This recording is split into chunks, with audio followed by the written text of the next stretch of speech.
እንግዲህ ምቾት ድሎት ያለው አመጋገብ ብለን ነበረ። ግን አሁን ባለው ሁኔታ ደግሞ ሽሮ የሚበላ ሰው ሪህ ይዞታል ወይም በሪህ እየታመመ ነው ያለውና እዚህ ላይም ደግሞ በተለይ ምን እንብላ ከእግር አውራጣት ጀምሮ ከዛ የመገጣጠሚያ ሌሎችንም የጉልበትንም የክርንንም ሌሎች እጆችንም እያጠቃ ሊሄድ ይችላል እና የሪህ በሽታ ማለት ይሄ ነው። ሪህ መታከም አለበት። ደግነቱ ራሱን የመጥፋት እድል አለው። ሲመል አንዳንዴ አንድ ጊዜ መጥቶ በህይወት አንድ ጊዜ ብቻ ሊመጣ ይችላል። ጤና ይስጥልን የላይፍ ሾው ተመልካቾች እንዴት ናችሁ? ዛሬ በአንድ ጉዳይ ወደ እናንተ መጥቻለሁ። ድሮ የንጉሳውያን ህመም ነው ይባል ነበረ። ምክንያቱም ጥሬ ስጋ የሚያዘወትሩ ጥሩ ኑሮ የሚኖሩ ሰዎች መጠጥም ያለበትን አካባቢ ያዘወትራል ህመሙ ይባል ነበረ። ዘንድሮ ግን ሰውም አቅምንም እየመረጠ አይደለም። ሽሮ የሚበሉ ሰዎች ራሱ ታመምን፣ ተሰቃየን ሲሉ ይሰማል። እና ከዚህ ህመም ጋር ቆይታ እናደርጋለን። የጋበዝኩላችሁ ዶክተር አለ። አብራችሁን ቆዩ። ሰብስክራይብ እያደረጋችሁ የላይፍ ሾው ቤተሰብ ሁኑ። ጥሩ ጊዜ ይሁንላችሁ። ዶክተር እዚህ ድረስ መጥተህ ጥያቄያችንን ልትመልስ ስለሆነ በጣም አመሰግናለሁ። እስኪ እንተዋወቅ። እሺ፣ ስለጋበዛችሁኝ እኔም አመሰግናለሁ። ኃይለማርያም አወቀ እባላለሁ። በመቅረዝ ጠቅላላ ሆስፒታል የውስጥ ደዌ ስፔሻሊስት ሐኪም ነኝ። አመሰግናለሁ በድጋሚ።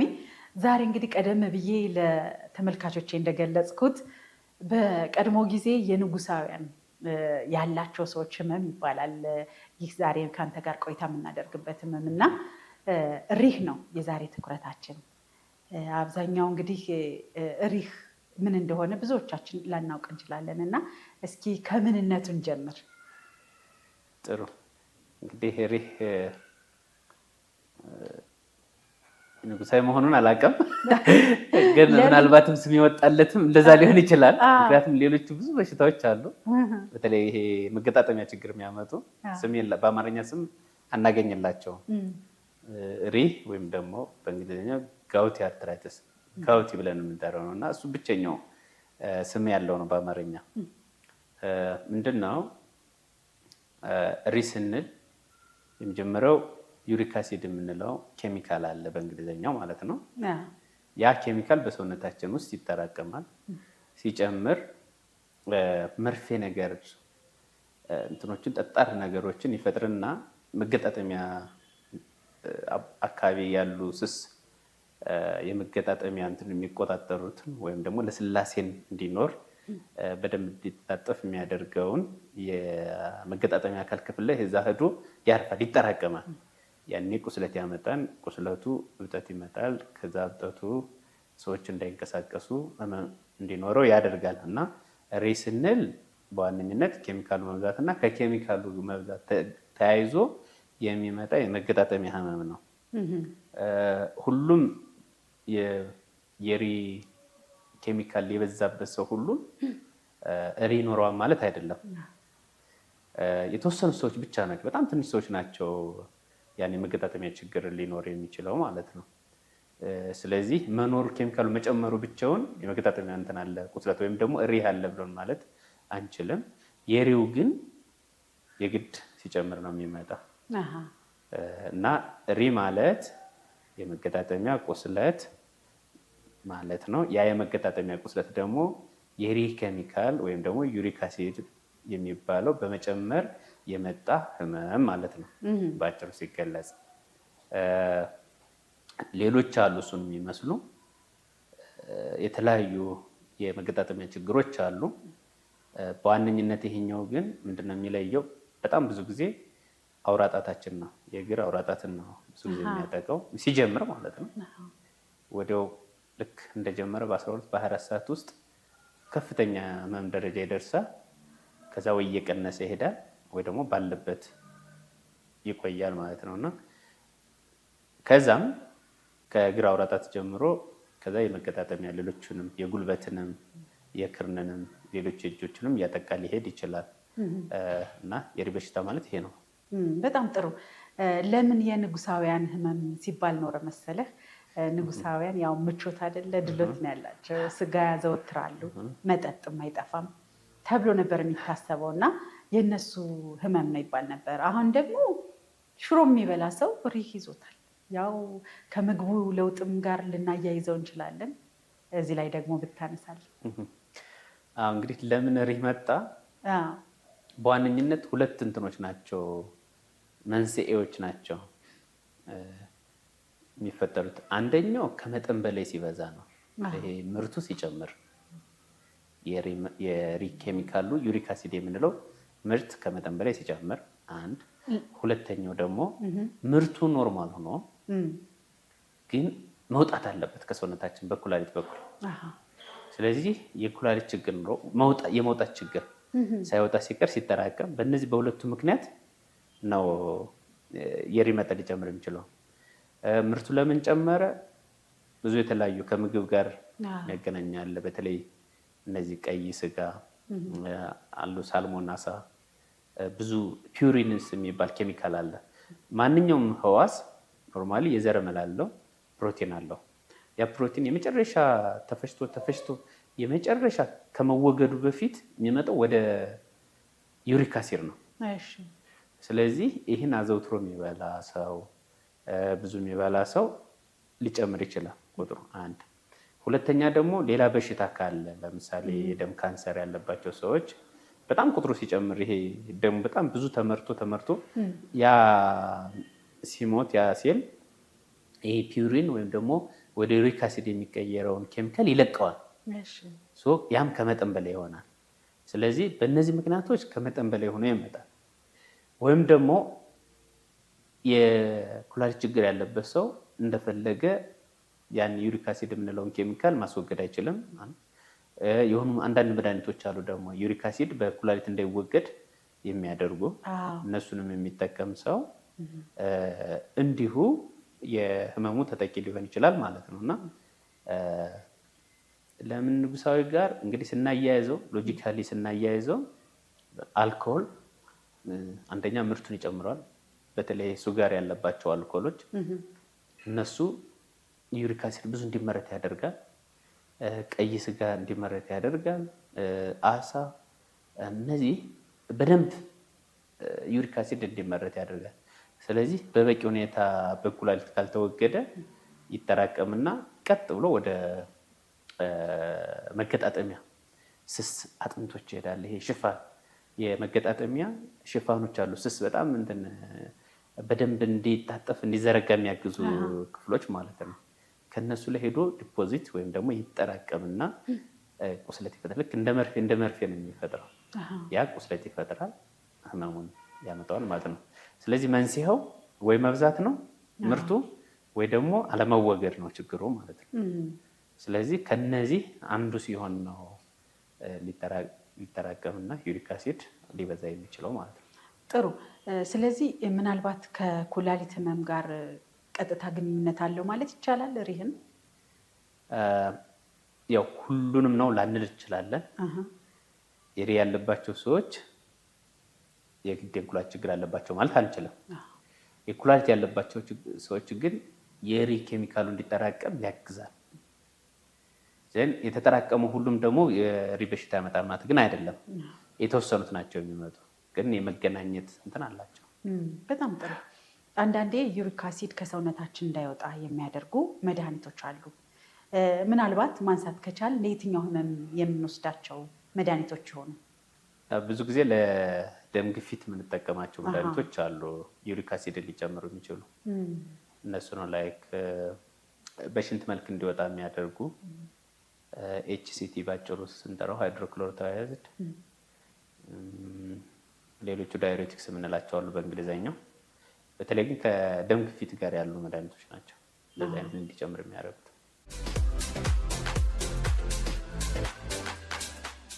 የሪህ ህመም በተለይ ሌሊት የባሰ ተጽዕኖ አለው ይባላል። ምክንያት አለው እንዴ? በእውነቱ ምክንያቱን ለማየት ሞክሬያለሁ፣ ግን አላገኘም። ጸጥ ሲል ነው ማታ ላይ ነው ብዙ ጊዜ የሚብሰው ይባላል። እና ምናልባት እንግዲህ ስንንቀሳቀስ ቆይተን መንቱ ሲያርፍ ያኔ ፊል ማድረግ የመሰማት እና ቁስለት የመባባስ ሊኖር ይችላል። እንግዲህ ቀን ላይ ይሄ እንቅስቃሴው በደንብ እንትን ስለሚለው ሊያባብሰው ስለሚችል ማለት ነው። ከዛ ውጭ ሳይንቲፊክ የሆነ ሳይንሳዊ የሆነ ምክንያት አላገኘሁለትም። ሊኖር ይችላል፣ በእኔ እውቀት ግን አላገኘሁለትም። ከጾታ አንጻር ደግሞ ለሪህ ወንዶች የተሻለ ተጋላጭነት አላቸው የሚል ነገር አየሁና ለዚህስ ምክንያት አለው እንዴ? እንግዲህ ተፈጥሮ አታዳላም። ጥሩ ነገሯ እኩል ነው። ምንድን ነው ይሄን ያልኩበት? ሪህ የሚባለው ወንድ ላይ ነው የሚበዛ 3 እጥፍ 3 ለ1 ነው። በተቃራኒ ደግሞ ሮማቶይድ አርትራይተስ የሚባል ሌላ አለ፣ በጣም የተለመደ ህመም። እሱም የመገጣጠሚያ ቁስለት የሚያመጣ እሱ ደግሞ ሴቶች ላይ ነው የሚበዛው። ስለዚህ ሮማቶይድ አርትራይተስ ለሴቶች ሰጥቷ እኩል ተካፈል ነው እኩል ተካፍለነዋል ማለት ነው። እኔስ ግን እሱን ስናወራ ወንዶች ላይ ነው የሚበዛው። እድሜ ስናይ ብዙ ጊዜ 40 ዓመት ወይም ደግሞ ከ30 እስከ 50 ዓመት ባለው የእድሜ ክልል ይመጣል። ሴቶች ላይ ደግሞ ይሄ ምንድን ነው አማርኛው ብዙ ጊዜ ሜኖፖዝ ነው። አማርኛው ማረጥ ነው። ማረጥ ግን ትንሽ አማርኛው ከበድ ይላል። እኔስ የወር አበባ ሲቆም ሊመጣ ይችላል ሴቶች ላይ። ለምንድን ነው ኢስትሮጅን የሚባለው ሆርሞን ይሄ ሴቶች ላይ ያለው እሱ ይከላከል እንዳይበዛ ያደርጋል። መጠኑ ከመጠን በላይ እንዳይጨምር ያደርጋል፣ እንዲወጣም ያደርጋል። ያ ይከላከላል። የወር አበባ የሚቆምበት እድሜ ክልል ስንገባ ግን ያም ኢስትሮጅን የምንለው ሆርሞን በጣም ይወርዳል። ስለዚህ ጥቅሙ ይቀንሳል። ዩሪክ አሲድ እንዳይመረት ወይም ደግሞ እንዳይጨምር የሚያደርግ አቅሙም ይቀንሳል ማለት ነው። ያኔ ለሪህ ይጋለጣሉ እና በዚህ ምክንያት ናቸው ሴቶች ብዙ ጊዜ በሪህ የማይጠቁት ማለት ነው። አይነቶች አሉ ይመስለኛል፣ በጣም በርከት ያሉ የሪህ አይነቶች አይደል? የሪህ አይነት አንድ አይነት ነው፣ ግን ምንድን ነው ይመሳሰላሉ። አሁን ሮማቶይድ አርትራይተስ የምንለው አማርኛው እንግዲህ ቅድም እንደተናገርኩት ነው። እሱም ጠዋት ላይ ነው በጣም የሚብሰው፣ እሱም በቅዝቃዜ ነው የሚብሰው፣ ሴቶች ላይ ነው የሚጨምረው። ተመሳሳይ የመሆን እድል አላቸው። አንድ ሌላ ደግሞ ሪህን የሚመስል ሌላ ኬሚካል አለ፣ ከካልሽየም የሚመነጭ ካልሽየም ከሆነ ኬሚካል ጋር ተዳብረው የሚሰሩት ተመሳሳይ መርፌ የሚመስል ኬሚካል ይፈጥራል። እሱም አለ። ሌሎችም አሉ። ኢንፌክሽን አለ። እነዚህ በሙሉ ሪህ ይመስላሉ። ከዛ ውጭ ግን ሪህ ስንል በቃ አንድና አንድ ዩሪክ አሲድ ይጨምራል።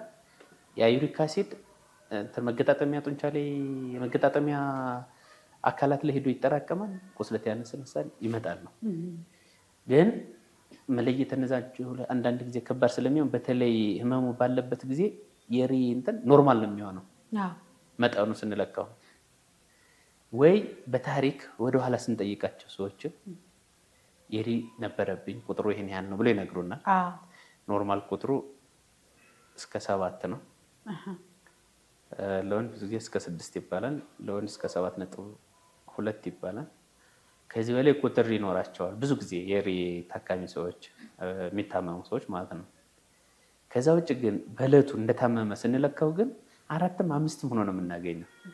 ስለዚህ ታሪካዊ ዳራቸውን ይዘን ነው ሪህ ነው ብለን የምናክማቸው። ከዳኑ በኋላ ደግሞ እንደገና ስንለካው ነው ከፍ ያለ ይሆናል ማለት ነው። ወደፊት ሄደን ወደኋላም እና ወደፊት ሄደን ነው ይሄ ሪህ ነው የምንለው አንደኛው በምርመራ ከሆነ ማለት ነው።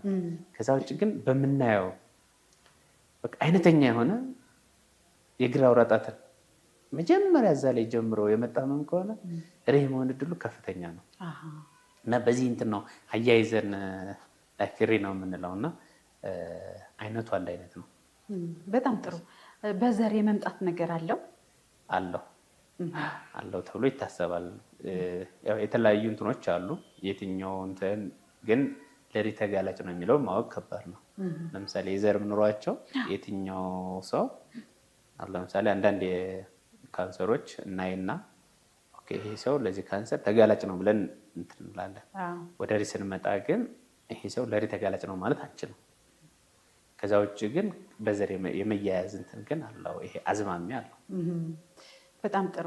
አሁን አንድ ሰው ቤት ውስጥ ራሱን ትሪት ያደርጋል እንደዚህ አይነት ነገር ሲከሰት፣ ይሄ ነገር እስከ ምንድን ነው ቤት ውስጥ ሕክምናው መቀጠል ያለበት? ያልታከመ ሪህስ መጨረሻው ምንድን ነው ማለት ይቻላል? አይ ጥሩ ጥያቄ ነው ያነሳሽው። ምንድን ነው ሪህ መታከም አለበት። ደግነቱ በራሱን የመጥፋት እድል አለው። ሲመል አንዳንዴ አንድ ጊዜ መጥቶ በህይወት አንድ ጊዜ ብቻ ሊመጣ ይችላል። አንዳንድ ጊዜ ሊመላለስ ይችላል። የሚመላለስ አይነት ወይም ደግሞ መጥቶ ቶሎ መሄድ መታከም። ምክንያቱም ይሄ ስስ ነው የመገጣጠሚያ እንትናችን ሽፋኗ በጣም ስስ አጥንት ናት የያዘችው። እንግዲህ ዶሮም ስንበላ ኢትዮጵያዊ ስለሆነ ዶሮ ስለምንወድ ጫፏን እንዴት እንደምንወዳት ያችን ለስላሳ ማለት ነው። ያችን ነው የሚያጠቃት። ስለዚህ ሲደጋገም ያ ትልቅ ቁስለት ይፈጥራል። ከዛ ልክ ቸርኬ እንትን እንዳለ መኪና ነው የሚሆን። ገጨጭ ገጨጭ እያለ መንቀሳቀስ አይችልም ያ መገጣጠሚያ ማለት ነው። አንድ ሁለተኛ ሪው በጣም እየተጠራቀመ ከሄደ ልክ ቶፋ ይለዋን በእንግሊዝኛው ይጠራቀማል እና በጎን በጎን እንትን እጣት የሚመስል ነገር ነው የሚያወጣው። ያኔ ሙሉ በሙሉ መንቀሳቀስ ያቅታቸው አሉ። እንደዚህ ብዙ ሰዎች አሉ። እዚህ ከደረሰ በኋላ ማከም ከባድ ነው የሚሆነው። መጀመሪያው ላይ ግን ማከም ግን ቀላል ነው። ምክንያቱም ቁስለቱ እቺ ለስላሳዋን የመገጣጠሚያ ክፍል ሳይጎዳት ከታከመ ደህና ነው የሚሆነው። 2-3 በአመት ከተፈጠረ ግን ኢቭን ዘላቂ መድኃኒት ነው መውሰድ ያለባቸው። ሪውም በደንብ የሚያወርድ ማለት ነው። እንደዛ ከሆነ ችግር አይፈጠርም። የሪው መገጣጠሚ ነው የሚጎዳ። ሁለተኛ የሪው በመጠን በላይ እየጨመረ ከሄድም ደግሞ የኩላሊት ችግር ያመጣል። ስለዚህ ኩላሊት ስራ እንዳይሰራ ሊያደርግ ይችላል ማለት ነው። የኩላሊት ችግር ሊያመጣ ይችላል። የሪው መብዛት ደግሞ የኩላሊት ችግር ያመጣል።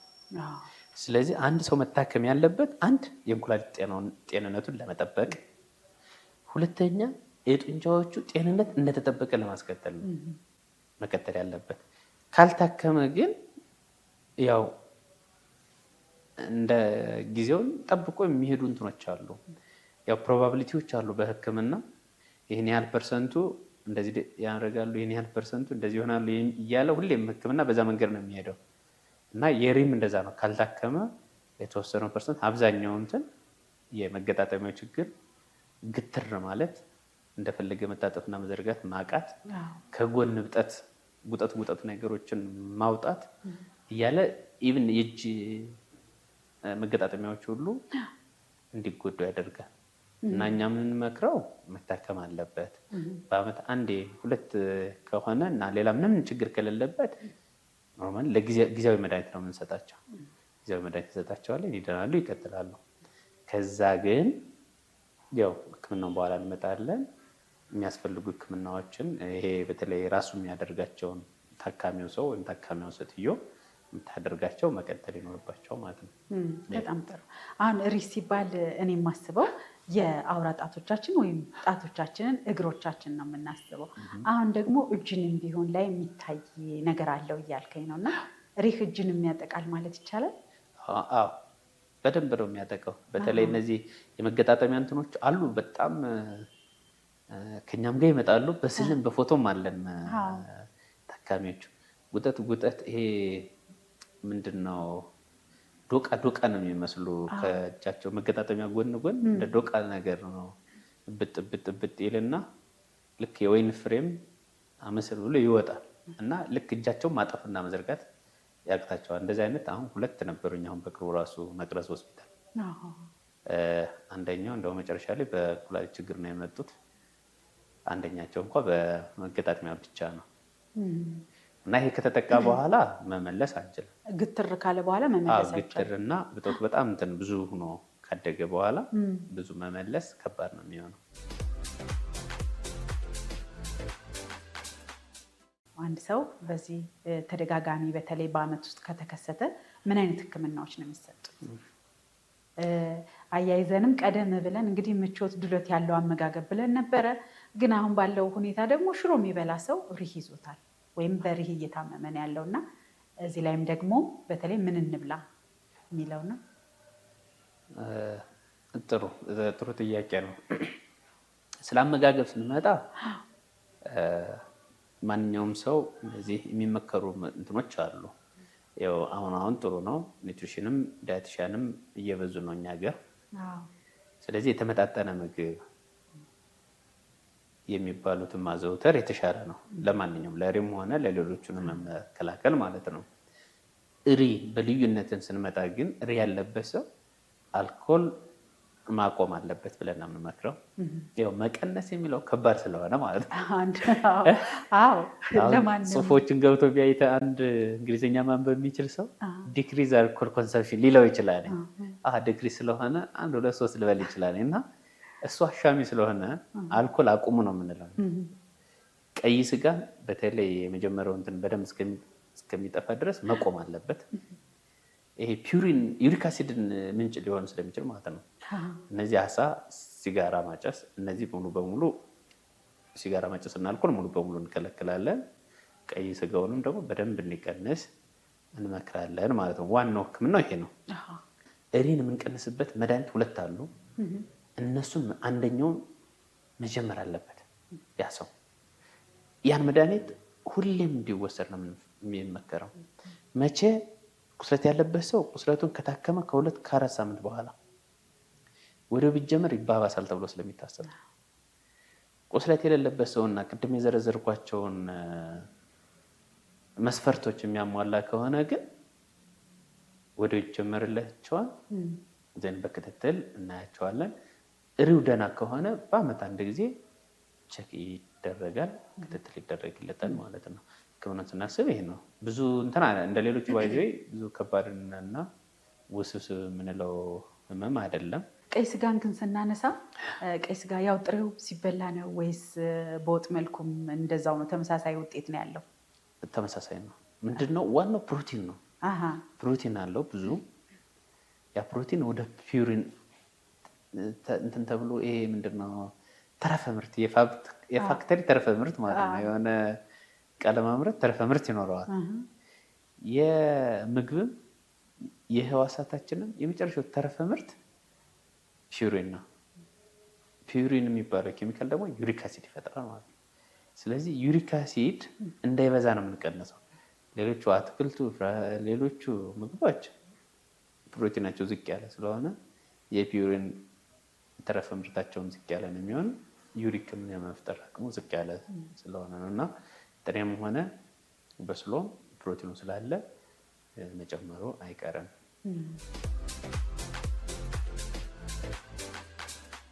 እስኪ በመጨረሻ ዶክተር ከሪህ ጋር ተያይዞ ያላነሳኋቸው ነገሮች ካሉና ህብረተሰቡ ቢያውቀው የምትለውን በዚህ አጋጣሚ አንሳልንና የዛሬው አጠር ያለ ቆይታ ነው የሚሆነው። እሺ፣ ጥሩ ቆንጆ ነው። ብዙዎችን አንስተናቸዋል። የሪ ስንል ሪ ምንድን ነው? ሪ ከሚያመጡት ይልቅ ደግሞ ማህበረሰቡ እንዲያውቅ የምንፈልገው ሪን የሚያባብሱት ነገሮች ምንድን ናቸው የሚለውን ትኩረት እንዲያደርግ ነው እኛ የምንፈልገው። ከዛ እነሱን ካወቀ በኋላ ሪ ከተነሳ ሕክምና አለው፣ ተሎ መታከም ጠቃሚ ነው የሚለው እነዚህ 3 ነገሮችን ትኩረት እንዲያደርግ ነው የምንፈልገው። አንድ ለሪ የሚያጋልጡ ወይም ደግሞ የሪን ችግር የሚያባብሱ ቅድም ያወራ ነው። አንደኛው አልኮል ነው። ሲጋራ አለ፣ ቀይ ስጋ አለ፣ አሳ። እነዚህ የተለያዩ የአሳ ዝርያዎች አሉ። አክቹዋሊ እኛ ሀገር ያሉትን ብዙ እውቀቱ ስለሌለኝ አላውቃቸውም። እነዚህ ለሪ የሚያጋልጡ የአሳ ምርቶች አሉ። እነዚህን ትኩረት አድርጎ መተው እና ራሱን መጠበቅ ይኖርባቸዋል ነው ማህበረሰቡ ማወቅ አለበት ብዬ የማስበው አንደኛው። ሌላው ከተነሳ ግን ሕክምና ስለሚያስፈልገው በቀላሉ መታከም ስለሚችል መታከም እንዳለባቸው፣ በቀላል መድኃኒቶች እንደሚታከም፣ የመጀመሪያው ዙር ከሆነ 1 ጊዜ ብቻ ታክሞ እዛ በኋላ በክትትል ብቻ ዝም ብለን እንደምናየው፣ ከ2 እና እዛ በላይ ከሆነ ግን ሁሌም በቀን ቢያንስ 1 ጊዜ የሚወሰድ መድኃኒት መውሰድ እንዳለባቸው፣ ያ ደግሞ የመገጣጠሚያቸውን ጤና ከመጠበቅና የኩላሊት ጤናቸውን ከመጠበቅ አንጻር ስለሆነ የምንጀምረው እሱን ትኩረት መደረግ እንዳለበት ማህበረሰቡ እንዲያውቅ እንፈልጋለሁ። ሌላው ሁሉም የመገጣጠሚያ ችግር ሪ ነው ማለት ግን አይደለም። ዝም ብሎ ቁርጥማቱ ሁሉ ሪ ነው ማለት አንችልም። ሪ ቢያንስ በሆነ ሰዓት የጨመረ መሆን አለበት። ግን እንደታመሙ ቁስለቱ እንደወጣ ግን የዩሪክ አሲዱ ቁጥር ኖርማል እንደሚሆን አንዳንድ ጊዜ አሁን ይመጡና ታሙ እንዴ ዶክተር ቁጥሩ እኮ ኖርማል ነው ይላሉ። ይኸው 5 ነው። አሁን ያው ቁጥሩን ማንበበው አሁን ጥሩ ነው። የሄልዝ ሊትሬሲያችን በምንፈልገው መጠን ባይሆንም ግን አሁን ጥሩ ነው የጨመረ ስለሆነ ሰው ቁጥሩን አንቦ ይመጣና ያው በኖርማል ውስጥ ነው ያለ ግን ታመምኩ ስለዚህ ሌላ ነው ይላሉ። ግን እሱን የምናውቀው ህመሙ ከዳነ በኋላ ወይ ደግሞ ከህመሙ በፊት ከህመሙ በኋላ ያለው ቁጥር ነው ወር ትኩረት ተደርጎ ሊሰጠው የሚገባ የሚለውን መያዝ። ከሪህ ውጭ ሪን የሚመስሉ ብዙ ህመሞች አሉ። በተለይ ሴቶቹ ላይ የሚበዛው ሮማቶይድ አርትራይተስ የምንለው ነው። እሱ ህክምናው ሌላ ነው፣ ረጅም ጊዜ የሚወሰድ ነው።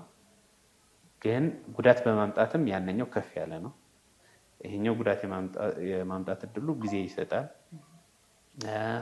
ብዙ ጊዜ ከእግር ላይ ነው፣ እጅ ላይ ብዙ ጊዜ አይመጣም። ከመጣም ያው እጅ ስራ ያስቆማል።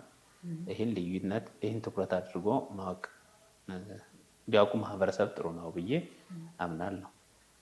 ይሄ ነው እንግዲህ ስለዚህ ስናወራ ምናነሳው። እውነት ነው። በጣም አመሰግናለሁ። ከሞላ ጎደል አጠር ያለ ቆይታ ነው ዛሬ ያደረግነው። እዚህ ድረስ መጥተህ ግን ይህን የመሰለ ቆይታ ስላደረግን በድጋሚ በጣም አመሰግናለሁ ዶክተር። እኔም ስለጋብዛችሁኝ እድሉን ስላገኘው በጣም አመሰግናለሁ። እሺ፣ መልካም ቀን። እሺ፣ ታንክ ዩ።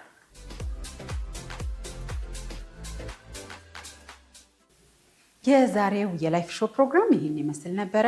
ጠቃሚ መረጃዎችን ከዶክተር ጋር እንዳገኛችሁ ተስፋ አደርጋለሁ። ላይፍ ሾውን ሰብስክራይብ እያደረጋችሁ ቤተሰብ ሁኑ። በቀጣይ ሌላ ፕሮግራም ሌላ እንግዳ ይዤላችሁ ቀርባለሁ። የዛሬው በዚሁ ተጠናቋል። ጤና ይስጥልን።